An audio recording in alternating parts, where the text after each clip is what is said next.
The sky was bleeding orange and pink over the cracked asphalt when I finally stepped outside. My hands wouldn't stop shaking, even though the night was over and the world was waking up. I could hear birds somewhere in the distance, their songs thin and fragile against the memory of what I'd just endured. The air was cold, but not the kind of cold that seeps into your bones. This was the kind that sits on your skin, prickling, reminding you that you're still alive. I stood there, just outside the automatic doors of the stop and go, watching the sun crawl over the horizon, and tried to remember how to breathe. Behind me, the store looked perfectly normal. Neon sign buzzing, coffee brewing, the faint smell of bleach and burnt toast drifting out into the morning. But I knew better. I knew what the night had cost me. I knew what I'd seen, what I'd done to make it to sunrise. They told me there was one last rule, the final rule, but no one ever explained what happens if you actually survive the night shift. Now, with the dawn burning my eyes, I was about to find out. I never planned on working the night shift. Not here, not anywhere. But life has a way of cornering you. And when the bills started piling up and my last job evaporated overnight, I found myself standing in front of the stop and go's flickering neon sign, resume in hand, at 10:45 p.m. on a Tuesday. The sign buzzed and spat light into the empty parking lot, painting everything in sickly green and red. I told myself it was just another job. I'd worked retail before. I could handle a few drunks and the occasional shoplifter. I needed the paycheck, and the ad said immediate start. That should have been my first warning. The store itself looked like any other 24-hour convenience store from the outside. Glass doors smudged with fingerprints, racks of lottery tickets, a faded poster advertising 2-for-1 energy drinks. But as soon as I stepped inside, I felt it. A pressure, like the air was thicker here, like the world outside had been left behind the moment the doors slid shut behind me. The fluorescent lights overhead hummed, but one in the far corner flickered in a slow, deliberate rhythm, as if it was blinking out a message in Morse code. The manager was waiting for me behind the counter. He was a tall, thin man with a face that looked like it had been carved out of old wood. Deep lines, tired eyes, a mouth that never quite smiled. His name tag read Mr. Harry, but the way he watched me made me feel like he already knew everything about me. He didn't bother with small talk. "You're here for the night shift?" he asked, voice flat as the countertop. I nodded, trying to sound more confident than I felt. "Yes, sir. I can start tonight." He slid a clipboard across the counter. "Fill this out. Emergency contact, allergies, that sort of thing." His eyes never left mine. "Have you ever worked nights before?" "Not really, but I'm a quick learner." He grunted, as if that was both a good thing and a bad thing. "We'll see." He gestured for me to follow him, and I trailed behind as he led me through the store. Up close, the stop and go was a patchwork of the ordinary and the odd. The coffee machine gurgled and spat out burnt-smelling sludge into a row of mismatched mugs. The snack aisle was overstocked with off-brand chips and candy, but every third bag seemed to be turned backward, as if someone had deliberately hidden the labels. The freezer hummed too loudly, and the glass was fogged over from the inside, obscuring whatever was stacked in the back. I noticed a small, hand-drawn symbol scratched into the metal frame of the freezer door, a circle with 3 lines radiating out like a child's drawing of the sun. Mr. Harry led me to the back room, past a door marked Employees Only. The hallway was narrow, lined with faded safety posters and a fire extinguisher that looked older than I was. At the very end was a heavy steel door with a keypad lock. Someone had drawn another symbol on the door in black marker. This one a triangle inside a square.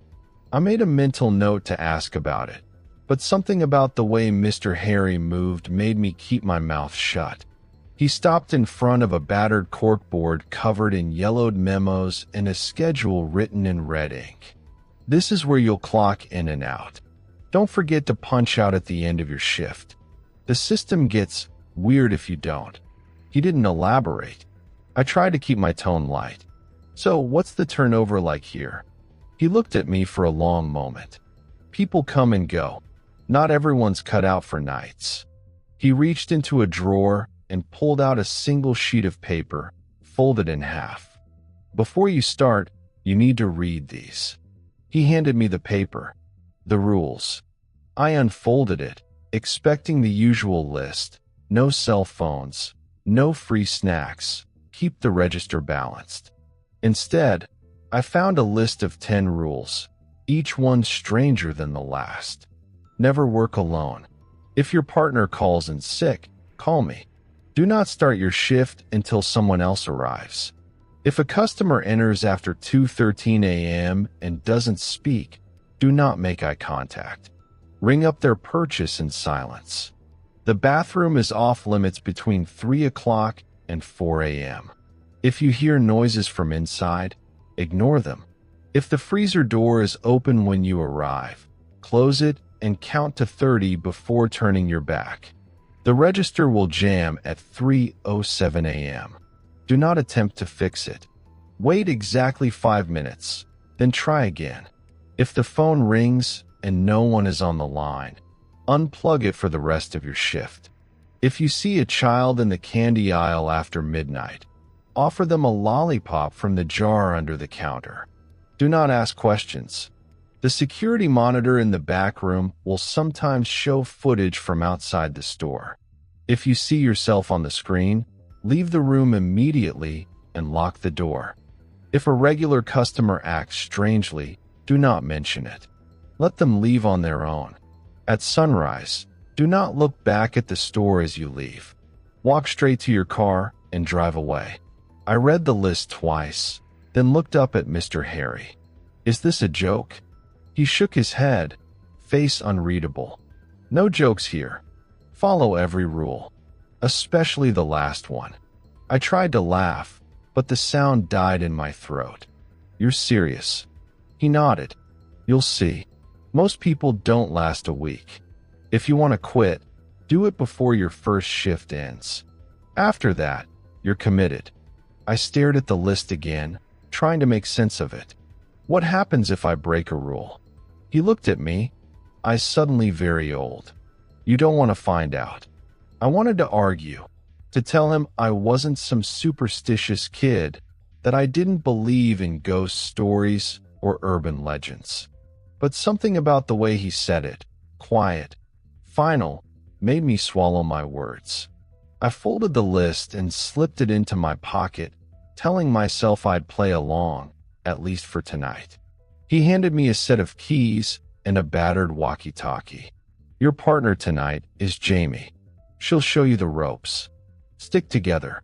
And remember, follow the rules. I nodded, trying to project confidence I didn't feel. Got it. He watched me for a moment longer, then turned and walked away, leaving me alone in the humming, too bright back room. I took a deep breath, trying to steady my nerves. It was just a job. Just a weird, underpaid job with a list of rules that read like a dare. I could handle it. I stepped back into the main store, scanning the aisles for Jamie. She was restocking the shelves near the front, her back to me. She looked up as I approached, offering a tired smile. You must be the new guy. Yeah, I'm Alex. Jamie. She wiped her hands on her apron. First night. Yeah. The manager gave me the rules. Is that normal? She laughed, but there was no humor in it.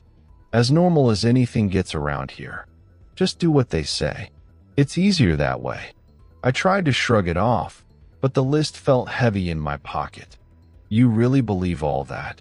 She hesitated, then looked me in the eye. I believe enough. You will too, if you last. I wanted to ask more, but the clock on the wall chimed midnight, and Jamie's expression changed. She glanced at the front doors, then at me. "Come on, let's get started." As we moved through the store, she pointed out the basics: how to run the register, where to find the cleaning supplies, which customers to watch out for. But every so often, she'd pause, her eyes flicking to the corners, her voice dropping to a whisper. "Don't go near the bathroom after 3. Trust me." Or, "If the freezer hums too loud, just walk away."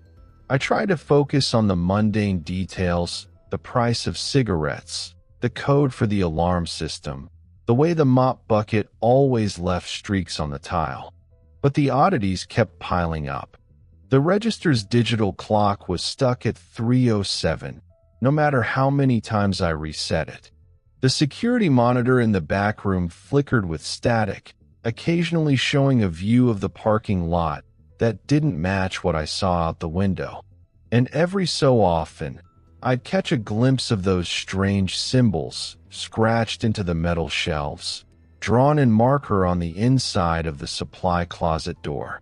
By 1 a.m., my nerves were frayed. Jamie seemed calm, but I could tell she was watching me, waiting to see how I'd react. I tried to act normal, but every time the phone rang or a customer lingered too long in the candy aisle, I felt my heart race. At 2:13 a.m., a man walked in. He didn't say a word, just moved slowly through the aisles, picking up a single can of soup. Jamie nudged me, her voice barely audible. "Don't look at him. Just ring him up." I did as she said, hands trembling as I scanned the can and slid it across the counter. The man paid in exact change, never meeting my eyes, and left without a word. Jamie let out a slow breath. "Good. You did fine." I wanted to ask what would have happened if I'd broken the rule, but I already knew she wouldn't answer. As the night dragged on, the store seemed to shift around me. The lights grew dimmer, the aisles longer, the shadows deeper. I clung to the rules, reading them over and over in my mind, trying to convince myself it was all just a strange initiation, a test to see how much I could take. But as the hours ticked by, I started to wonder if the rules were the only thing keeping me safe. The next few nights blurred together in a haze of fluorescent light and cheap coffee. I tried to settle into a routine, telling myself that if I just focused on the work, the weirdness would fade into the background. Jamie was a steady presence, always a step ahead, always watching the corners. She had a way of making the strangest things seem almost normal. When the lights flickered at 1:30 a.m., she'd just sigh and say, "Old wiring." Even though the bulbs always flickered in the same pattern, 3 short, too long, 3 short again. When a customer came in wearing a raincoat on a perfectly clear night and bought nothing but a single pack of matches, she'd ring them up without comment, then lock the register for exactly 5 minutes after they left. I tried to laugh it off, to find rational explanations for everything.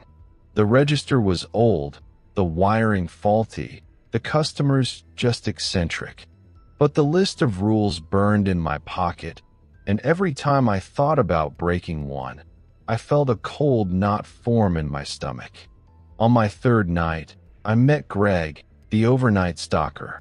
He was a big guy with a bushy beard and a collection of faded band t-shirts. He moved through the aisles with surprising grace, stacking cans and boxes in perfect rows. He greeted me with a nod and a grunt, then went back to his work. Jamie told me Greg had been here longer than anyone, almost a year. "He doesn't talk much," she said, "but he knows the store better than anyone. If he tells you to do something, do it." I tried to make small talk with Greg, but he just shrugged and kept working. The only time he spoke was when he caught me reaching for the bathroom door at 3:15 a.m. "Don't," he said. voice low and serious. Not now. I pulled my hand back, feeling foolish. Right. The rules. He nodded, then went back to stacking soup cans. The rules started to make a strange kind of sense, at least in the context of the store. Rule 1 was easy. Jamie was always there, and on the rare night she called in sick, Greg would cover the register while I stocked shelves. Rule 2 was harder. The silent customers unnerved me, but as long as I kept my eyes down and my mouth shut, they never caused trouble. Rule 3, the bathroom, was the one that got under my skin. Every night between 3 and 4, I'd hear noises from inside. Shuffling, whispering, sometimes a faint, high-pitched giggle. I told myself it was the pipes, or maybe a raccoon trapped in the walls. But the one time I almost opened the door, Greg's warning echoed in my head, and I backed away. The freezer was another story. On my 5th night, I found the door standing wide open when I came in for my shift. The cold air spilled out in thick, white clouds, and the hum was louder than ever. I remembered the rule. Close the door, count to 30, don't turn your back. I did as instructed, feeling ridiculous as I stood there. I squeezed shut, counting under my breath. When I finally turned around, the hum had faded, and the store felt normal again, or as normal as it ever did. I started to notice other things, too. The phone would ring at odd hours, always with a burst of static on the other end. I'd unplug it, just like the rules said, and the silence that followed was almost worse than the noise. The security monitor in the back room was the worst. Sometimes, late at night, it would flicker to life and show a view of the parking lot. Once, I saw myself standing outside, staring up at the sky, even though I was sitting in the back room at that very moment. I left the room and locked the door, heart pounding, and didn't go back until sunrise. I tried to rationalize everything. Sleep deprivation, stress, the power of suggestion. Maybe the rules were just a way to keep us alert, to make sure we didn't get complacent. But the more I tried to explain things away, the more the store seemed to push back. The oddities became harder to ignore, the incidents more frequent. One night, around 2:45 a.m., I was restocking the candy aisle when I heard a voice from the bathroom. It was soft, almost pleading. "Hello? Is someone out there?" I froze, the bag of gummy bears slipping from my hand. The voice sounded familiar, like my sister, or maybe my mother. "Please, I need help. I'm stuck." I took a step toward the door, heart racing. It was probably just a customer, I told myself. Someone who'd gotten locked in by mistake. But as I reached for the handle, I remembered Greg's warning and the rule. The bathroom is off limits between 3 o'clock and 4 a.m. If you hear noises from inside, ignore them. I hesitated, hand hovering over the knob. The voice grew more insistent. "Please, I'm scared. It's so dark here." I almost opened the door. Almost. But something in the way the voice shifted, just a little too high, a little too desperate, made me pull back. I stepped away, heart pounding, and forced myself to finish stocking the shelves. When I told Jamie about it later, she just nodded. "You did the right thing. It's never who you think it is." That was the first time I really believed the rules were more than just superstition. I started to pay closer attention, to watch for patterns. The register always jammed at 3:07 a.m., no matter what. The freezer door was always cold to the touch, even when it had been closed for hours. The silent customers came in at exactly the same time every night, bought the same items, paid in exact change, and left without a word. I started keeping a journal, just in case. At first, it was just a way to vent, notes about weird customers, strange noises, the feeling of being watched. But as the days went by, The entries grew longer, more detailed. I wrote down every rule, every incident, every time I felt the hairs on the back of my neck stand up for no reason. I didn't know what I was hoping to accomplish. Maybe I just needed proof that I wasn't losing my mind. The contrast between my logical, practical self and the store's inexplicable atmosphere grew sharper with each passing night. I'd catch myself double-checking the locks, counting the seconds after closing the freezer, glancing over my shoulder every time the lights flickered. I told myself it was just nerves, that I'd get used to it. But deep down, I knew something was wrong here, something that went beyond faulty wiring and eccentric customers. The other employees seemed to accept it as part of the job. Greg never spoke about the rules, but he followed them to the letter. Jamie was friendly enough, but there was a distance in her eyes, a wariness that never quite went away. Even Mr. Harry, the manager, seemed to carry a weight on his shoulders, as if he was always waiting for the next thing to go wrong. I tried to talk to Jamie about it one night, after the store had finally gone quiet. "Do you ever wonder why the rules are so specific?" I asked, keeping my voice low. She shrugged, not meeting my eyes. "I used to. Now I just follow them. It's easier that way. But don't you want to know what's really going on?" She hesitated, then shook her head. "Not really. Some things are better left alone." I wanted to argue, to demand answers, but I could see the fear in her eyes. Whatever she'd seen, whatever she knew, it was enough to keep her silent.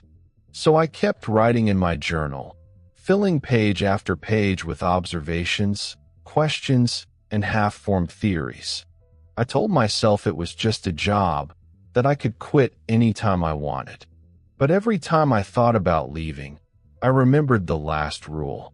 At sunrise, do not look back at the store as you leave. Walk straight to your car and drive away. I didn't know what would happen if I broke that rule. I didn't want to find out. The first time I saw someone break a rule, it was Greg. It was a Tuesday, the kind of night where the hours drag and the silence feels heavy. Jamie had called in sick, so it was just me and Greg moving through the motions. Around 2:50 a.m., Greg was restocking the freezer section, humming a tune I didn't recognize. I was at the register, flipping through my journal, when I heard the freezer door creak open. I glanced up and saw Greg standing in front of it, frowning. The hum was louder than usual, a deep, vibrating sound that made my teeth ache. Greg hesitated, then reached inside to adjust a stack of frozen dinners. The door swung wider, and a blast of cold air rolled out, fogging the glass. I remembered the rule. If the freezer door is open when you arrive, close it and count to 30 before turning your back. Greg didn't count. He just slammed the door shut and turned away, muttering under his breath. I wanted to say something, to remind him, but the words caught in my throat. He'd been here longer than anyone. Maybe he knew something I didn't. But then, as he walked away, the lights flickered, 3 short, 2 long, 3 short. The hum from the freezer grew louder, almost angry. Greg stopped, turned back, and stared at the door. For a moment, everything was still. Then the freezer door swung open on its own, and a thick, white mist poured out, filling the aisle. Greg stepped forward, as if in a trance. The mist wrapped around his legs, climbing higher, swirling in impossible patterns. He reached out, hand trembling, and touched the edge of the door. The mist surged, swallowing him whole. I blinked, and he was gone. No sound, no struggle, just empty air where he'd been standing. I ran to the freezer, heart pounding. The mist was already fading, leaving behind a thin layer of frost on the floor. On the inside of the door, someone had traced a single word in the condensation. Remember. I stumbled back, breath coming in short gasps. My mind raced, searching for an explanation, hallucination, exhaustion, a trick of the light. But deep down, I knew the truth. The rules were real, and breaking them had consequences. After that night, I followed the rules religiously. I double-checked every lock, counted to 30 every time I closed the freezer, avoided the bathroom after 3, and never, ever looked at the security monitor if it flickered. My skepticism was gone, replaced by a cold, gnawing fear that settled in my bones. The store changed, too. The oddities became more overt, less willing to hide in the shadows. Sometimes, the clock on the register would run backward for a few minutes, then snap forward to the correct time. The aisles would stretch and twist, so that walking from the front to the back took longer than it should. I'd catch glimpses of figures in the corners of my vision, tall, thin shapes that vanished when I turned to look. One night, I found a customer standing in the candy aisle, staring at the shelves. She was dressed in old-fashioned clothes, her hair pinned up in a style I'd only seen in black and white movies. She didn't move, didn't blink, just stood there, eyes fixed on a bag of licorice. I remembered the rule about silent customers and kept my distance, ringing up her purchase in silence when she finally approached the counter. She paid in coins so old I couldn't read the dates, then walked out into the night without a word. The time loops were the worst. Sometimes, I'd find myself repeating the same task over and over, restocking the same shelf, cleaning the same spill, answering the same phone call. It was like being trapped in a dream I couldn't wake from. The only way to break the cycle was to follow the rules, to do everything exactly as instructed. If I slipped up, even for a moment, the loop would tighten, and the store would grow colder, darker, more hostile. I started to dread my shifts, counting down the hours until sunrise. Jamie was gone more often now, calling in sick or leaving early. Mr. Harry was a ghost, appearing only to remind me of the rules, his eyes hollow and tired. I felt alone, isolated, trapped in a place that didn't obey the normal laws of reality. Then, one night, a new face appeared. Her name was Linda, and she'd been working the night shift for almost 2 years, longer than anyone I'd met. She was older, with silver hair pulled back in a tight bun and sharp eyes that missed nothing. She moved through the store with a calm, deliberate grace, as if she'd seen it all before. We bonded over coffee during the slow hours, sharing stories and comparing notes. Linda was the first person who didn't brush off my questions, who didn't tell me to just follow the rules and stop asking why. She listened, nodding, her expression thoughtful. "You're doing better than most," she said one night, stirring sugar into her coffee.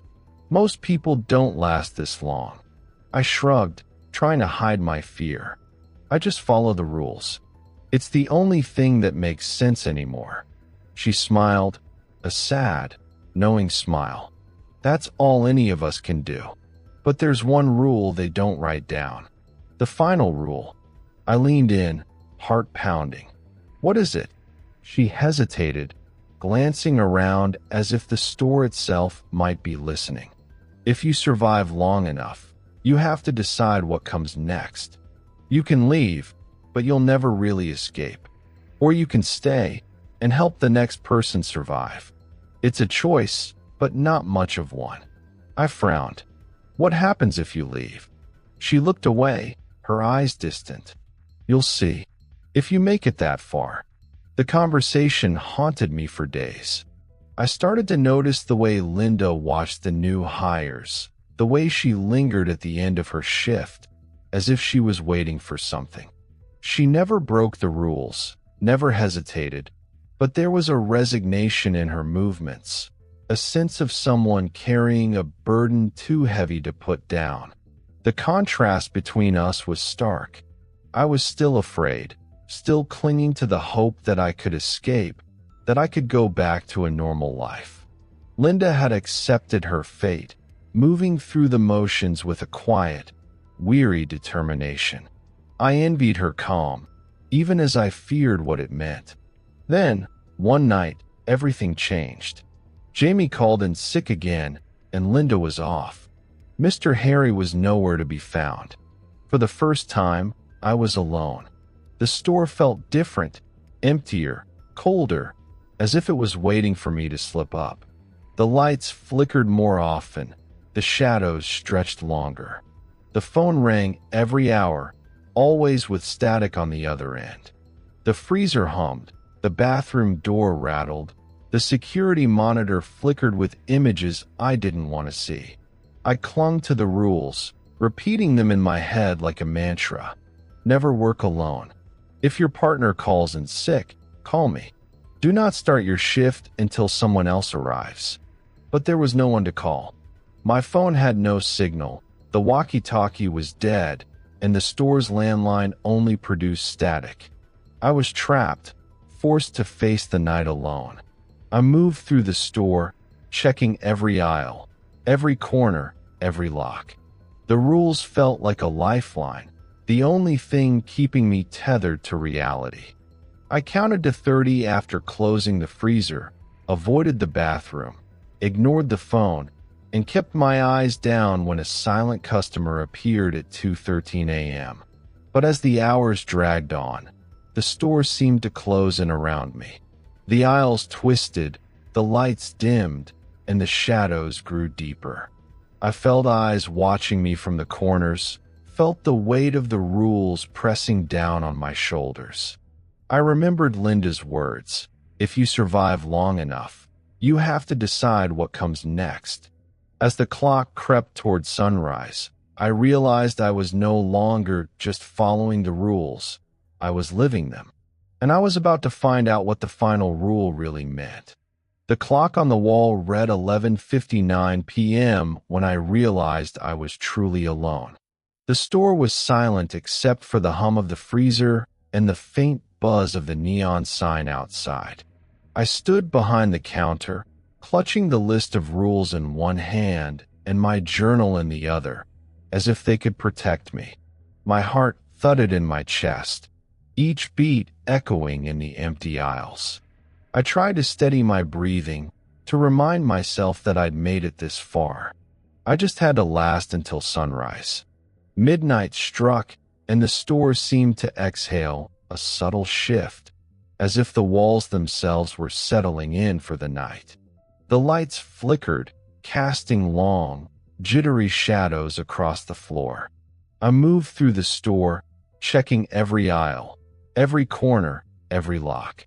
I repeated the rules in my head, over and over, like a prayer. The first test came at 12:17 a.m. The phone rang, shrill and insistent. I hesitated, hand hovering over the receiver.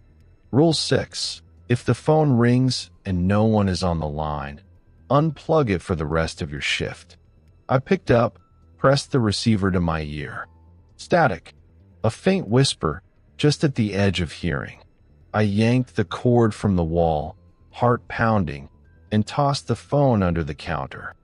I tried to distract myself with busy work, restocking shelves, wiping down the coffee machine, counting the cigarettes behind the counter. But the store wouldn't let me forget. At 1:03 a.m., the lights in the snack aisle flickered 3 times, then went out completely. I grabbed a flashlight from under the counter and made my way down the aisle, the beam cutting through the darkness. The shelves seemed to stretch on forever, the bags of chips and candy bars multiplying, shifting, rearranging themselves when I wasn't looking. I forced myself to keep moving, to focus on the rules. At 2:13 a.m., the front door chimed. A man entered, tall and thin, wearing a suit that looked decades out of style. He didn't speak, didn't look at me, just moved through the aisles with slow, deliberate steps. I kept my eyes down, rang up his purchase in silence, and handed him his change without a word. He left, and the door chimed again, echoing in the empty store. I let out a shaky breath, my hands trembling. I wanted to believe it was all in my head, that I was just tired, that the store was playing tricks on me. But the fear was real, a cold, sharp thing lodged in my chest. At 2:45 a.m., I heard a voice from the bathroom. "Hello? Is someone out there?" It was my mother's voice, soft and pleading. I froze, every muscle in my body tensed. Rule 3. The bathroom is off limits between 3 o'clock and 4 a.m. If you hear noises from inside, ignore them. I backed away, refusing to look at the door, refusing to listen. The voice grew louder, more desperate, then faded into silence. The hours crawled by. The freezer door was open when I checked it at 3:30 a.m., cold air spilling out in thick clouds. I closed it, counted to 30, and didn't turn my back until the hum faded. The register jammed at 3:07 a.m., just like always. I waited 5 minutes, hands shaking, then tried again. It worked, and I let out a breath I didn't know I was holding. At 3:40 a.m., the security monitor in the back room flickered to life. I saw myself on the screen, standing outside the store, staring up at the sky. I left the room, locked the door, and didn't look back. The store was relentless, testing me at every turn. The lights flickered, the aisles twisted, the shadows grew deeper. I felt eyes watching me from the corners, felt the weight of the rules pressing down on my shoulders. I was exhausted, every muscle aching, every nerve frayed. I wanted to give up, to walk out the door and never look back. But I couldn't. The rules were all I had. At 4:12 a.m., I found a child in the candy aisle, staring at the shelves with wide, unblinking eyes. Rule 7. If you see a child in the candy aisle after midnight, offer them a lollipop from the jar under the counter. Do not ask questions. I did as instructed, my hands trembling as I handed over the candy.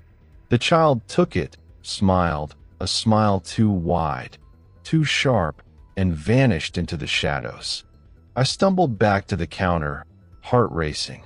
I was losing track of time, of reality. The store felt like a maze, each aisle leading back to the same place, each clock showing a different time. I clung to the rules, repeating them in my head, forcing myself to follow them no matter what. At 5 a.m., the store grew quiet. Too quiet. The hum of the freezer faded, the lights stopped flickering, the shadows receded. I stood behind the counter, clutching the list of rules, waiting for the next test. That's when I saw it. A slip of paper tucked under the register, written in Linda's neat, careful handwriting. I unfolded it, hands shaking. If you survive, you must choose. Stay and help the next, or leave and carry the burden. The final rule is yours to write.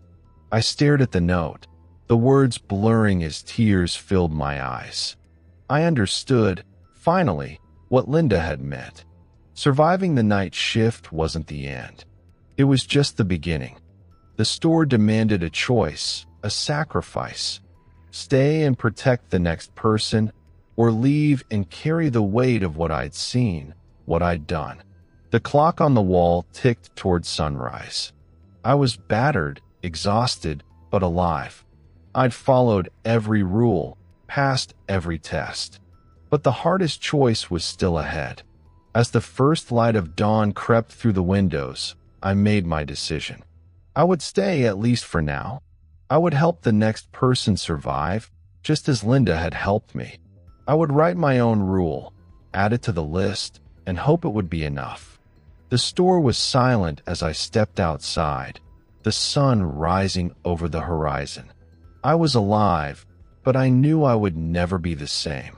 The sun was barely above the horizon when Mr. Harry appeared at the front doors, keys jangling in his hand. He looked the same as always, tall, thin, face carved with lines, but there was something different in his eyes this morning. Relief, maybe, or something closer to resignation.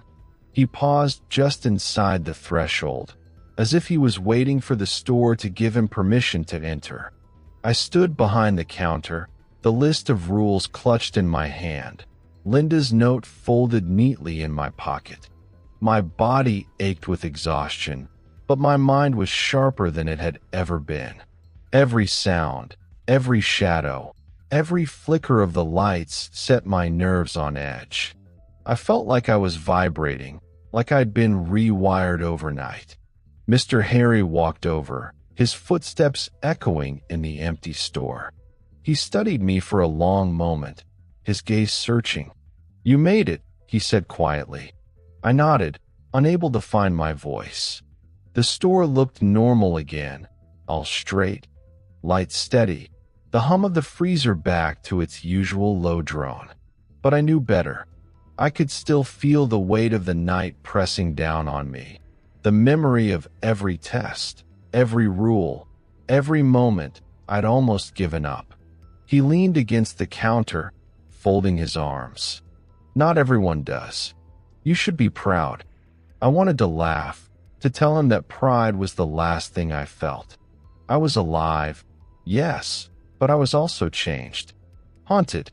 I could still hear the phone ringing in my dreams, still see the child's too wide smile, still feel the cold mist from the freezer clinging to my skin. I was hyper-aware of everything. The way the sunlight slanted through the windows, the distant sound of a car engine, the faint ticking of the clock on the wall. I couldn't relax, couldn't let my guard down, not even for a second. Mr. Harry seemed to sense my unease. He reached into his pocket and pulled out a fresh sheet of paper, crisp and white. He slid it across the counter to me. "This is for you." I unfolded it, expecting another list of rules. Instead, I found a blank page, except for a single line at the top, the final rule. He watched me, his expression unreadable. "You survived. That means you're responsible now. For the next one. To make sure they have a chance." I stared at the paper, the weight of his words settling on my shoulders. "What if I don't want it?" He shrugged, a tired gesture. "None of us do. But the store doesn't care. It needs someone to keep the cycle going. Someone to pass on the rules, to watch over the new hires, to make sure the mistakes aren't repeated." I thought of Linda, of the way she'd watched me, the sadness in her eyes. I understand now. Surviving wasn't freedom. It was a burden, a responsibility I hadn't asked for but couldn't refuse. He slid a pen across the counter. "You can add your own rule, if you want. Something you wish you'd known. Something that might help the next person survive." I hesitated, the pen heavy in my hand. I thought about all the things I'd learned, all the moments I'd doubted, all the times I'd almost broken. I thought about the choice Linda had given me, the choice I was now being asked to make. I wrote, in careful, deliberate letters, "Never forget what you survived, and never let the next one face it alone." Mr. Harry nodded, as if he'd been expecting it. He took the paper, folded it, and slipped it into a folder behind the counter. "Good. That's a rule worth remembering." The relief of survival was sharp, almost painful. I'd made it through the night, passed every test, followed every rule. But the burden of responsibility was heavier than I'd imagined.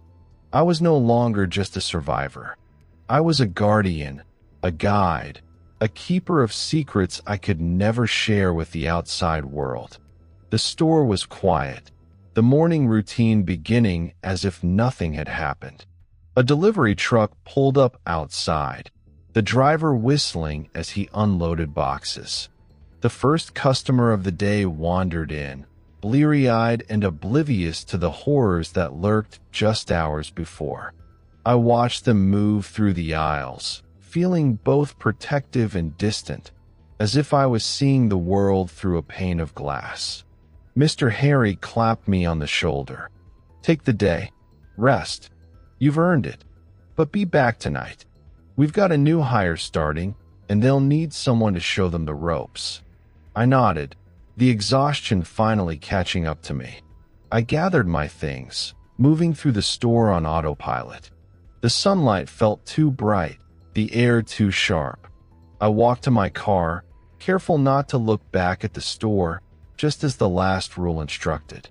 At home, I tried to sleep, but every time I closed my eyes, I saw the store, endless aisles, flickering lights, shadows that moved on their own.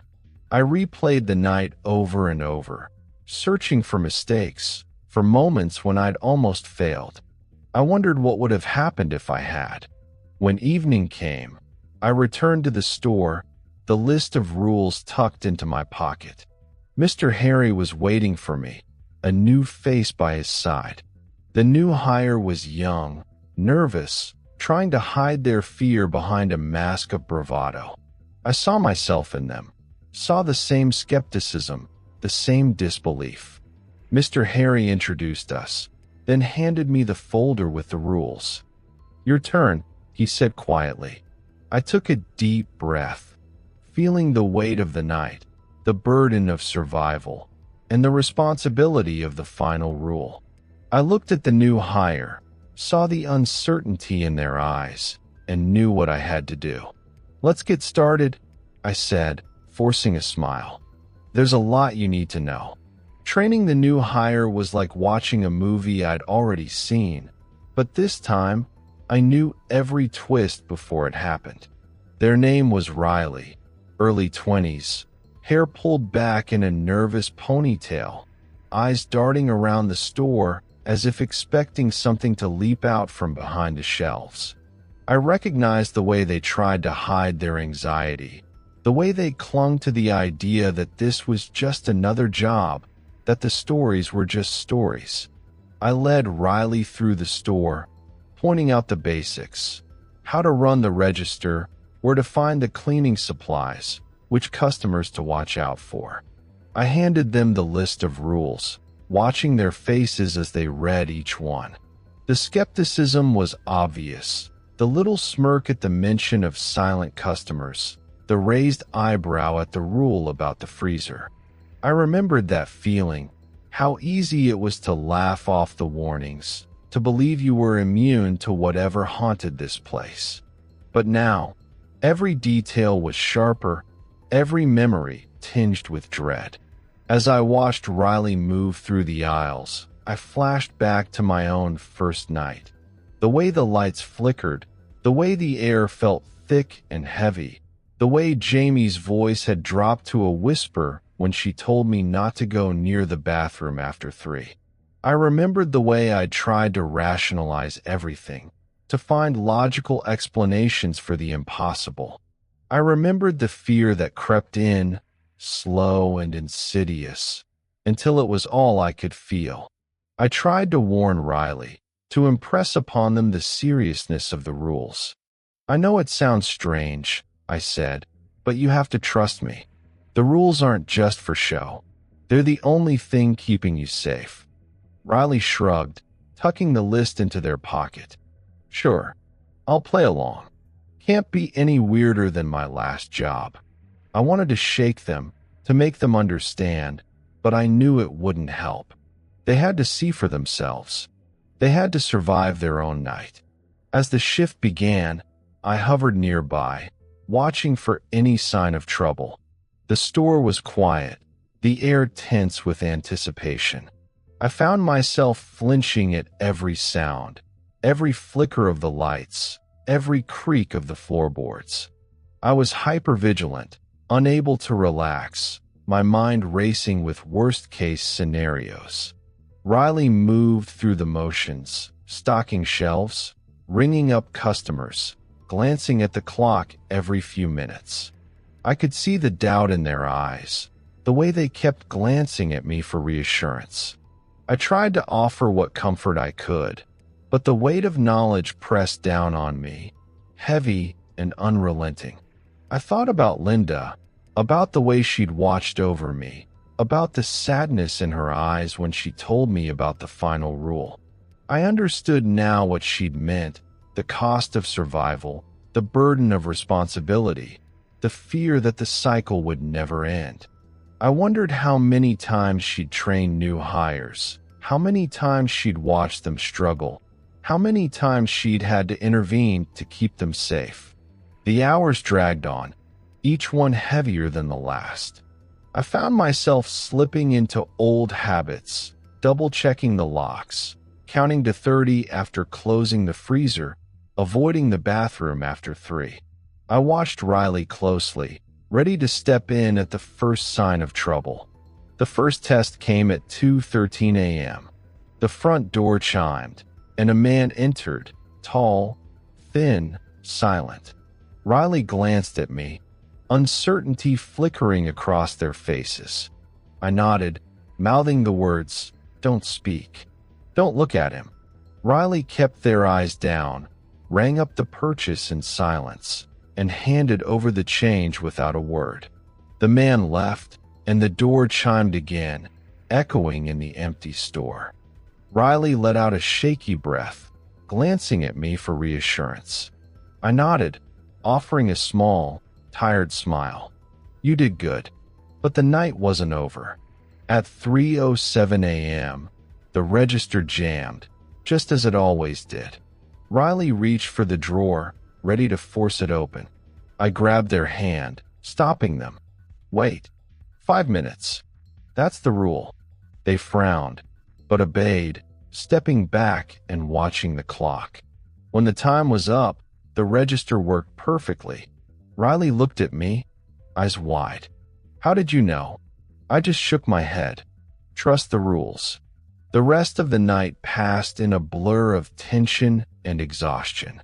I watched Riley grow more cautious, more attentive, more afraid. I saw the way they started to check the locks, the way they hesitated before answering the phone, the way they glanced over their shoulder every time the lights flickered. I saw myself in them, saw the fear, the doubt, the slow, creeping realization that the rules were real. As dawn approached, I handed Riley the list of rules, now with my own addition at the bottom. Never forget what you survived, and never let the next one face it alone. They read it, frowning. "What does that mean?" I hesitated, searching for the right words. "It means you're not alone. No matter how bad it gets, no matter how scared you are, there's always someone who's been through it before. Someone who can help." Riley nodded, tucking the list into their pocket. The relief on their face was palpable, but I knew it wouldn't last. The real test was still to come.